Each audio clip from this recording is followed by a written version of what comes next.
People ask me, do I really need to intermittent fast if I have Hashimoto's? And the answer is simply, do you have insulin resistance? Do you have metabolic syndrome? If you don't, then no.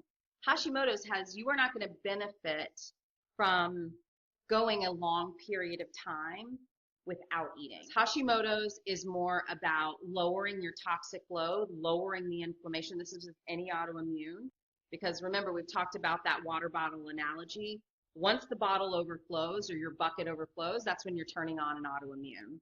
So it has nothing to do with not eating for a period of time, for 18 hours, 16 hours, 12 hours, whatever that intermittent fasting looks like for you. Intermittent fasting becomes beneficial if you have insulin resistance.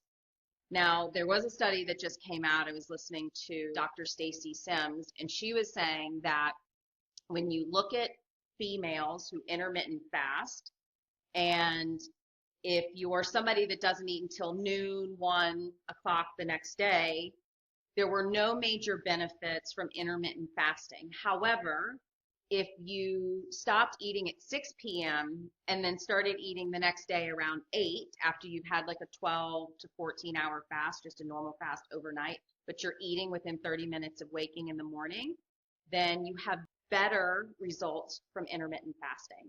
So something to think about. But when you're looking at specifically, do I need to intermittent fast with just Hashimoto's? The answer would be no. But if you have insulin resistance or metabolic syndrome and you also have Hashimoto's, then yes, it could be beneficial for you to intermittent fast.